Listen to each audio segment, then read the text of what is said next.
With us, we have more to talk about. Well, the Taliban spokesperson has said that Afghan forces have killed 58 Pakistani soldiers in border clashes that erupted between the two neighboring countries. Earlier, the spokesperson had also said that Afghanistan had the right to defend its territorial and aerial sovereignty and that it would not leave any aggression unanswered. Meanwhile, Pakistan's military has said that 23 of its troops and more than 200 Taliban and affiliated fighters on the Afghan side were killed in the border clashes overnight. Pakistan's Foreign Minister Ishaq Dar has called the border clashes a serious provocation from Taliban. In a post on X, the Pakistani Foreign Minister has said that unlike Taliban forces, Pakistan is exercising caution in the defensive responses to avoid loss of civilian lives. Dar has also said that Pakistan will take all measures to defend its territory and sovereignty. The Taliban spokesperson also said that 9 Taliban troops have also been killed in the clashes. Let's listen in to what was said. شپې عملیات افغانستان اسلامي امارت له خوا نه پیل شول. هغه انتقامي عملیاتو چې دوی د نقض د حریم ځواب وویل شو چې زموږ حریم دوی نقض کړی او دا بریدونه په ټول امتداد د کرښې کې اجرا شول. او زموږ د معلوماتو له مخې 100 نه زیاتې پوستې تصرف شوي دي د مجاهدینو له خوا نه او 58 د دوی نظامیان له منځه تللي دي. د 150 په شاوخوا کې ټپیان لري او تر 9 پورې زموږ مجاهدین هم شهیدان شوي دي او 14 نه تر 13 پورې زخمیان لرو او د دوی وسلې او مهمات هم نیول شوي دي په امتداد. All right, well, a shopping center in Russian-controlled Donetsk was set ablaze following a Ukrainian drone attack, according to reports. There were no immediate reports of casualties, though Moscow claims its air defenses shot down 72 Ukrainian drones in the past 24 hours.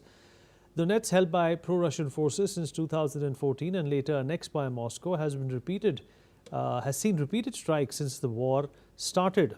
Meanwhile, in Ukraine's state emergency services released footage showing firefighters battling flames after Russian drones hit the Odessa region overnight.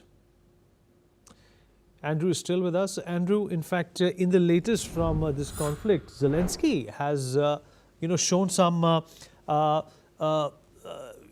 in fact, he's been very, very impressionable on Donald Trump when it comes to taking funds for Ukraine. But of late, he's also shown some interest in, a ceasefire. And he's actually reached out to Donald Trump to strike one after what he's seen happen with Israel and Palestine.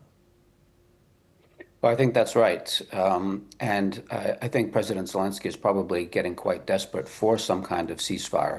Now, drawing a distinction between a temporary ceasefire and a permanent peace settlement, there is no doubt that Ukraine is losing slowly and grindingly and inflicting huge casualties on the Russians, but they're losing the ground war and they're losing the long-range air war as well, slowly but perceptibly. And what President Zelensky needs more than anything at this point is time to rearm, time to consolidate the front line, and a ceasefire brokered by Donald Trump or anybody else, but Donald Trump seems to have the track record recently and and Zelensky seems to have his ear. That would be what President Zelensky really wants and needs at this moment. Andrew, what does this mean for the European countries who've been supporting this war against Russia and supporting Ukraine tooth and nail? What does this mean for the military-industrial complex, which obviously wants to make massive amounts of profit through this war?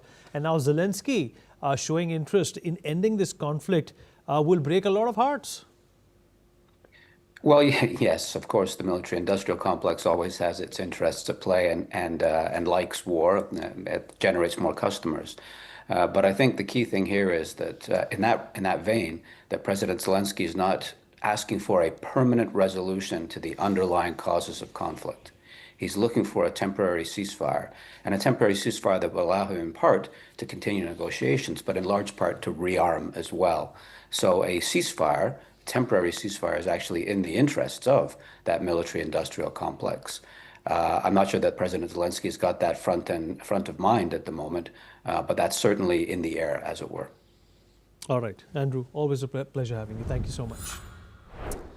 All right, moving on. Madagascar's CAPSAT military unit has announced that it is taking command of the nation's armed forces a day after joining anti-government protests that have gripped the country since September. The announcement followed this week's events when CAPSAT soldiers escorted thousands of protesters into the Antananarivo's May 13 Square, a site historically significant for political uprisings that had been blocked during the unrest. Madagascar soldiers have now vowed to restore order in the country. Let's listen in to what a military official had to say.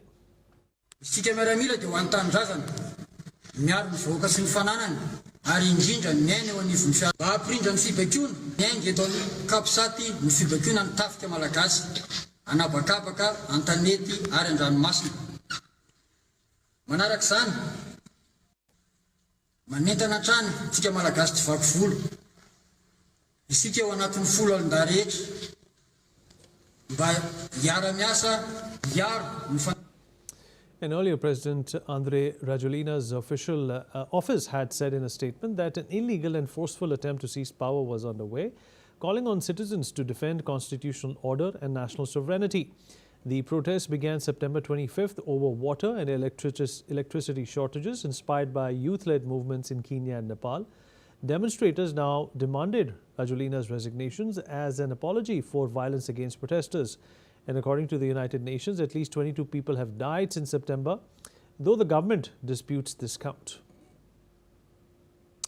All right, that's all we have time for. We will continue to bring you more updates from around the world. Thank you for watching.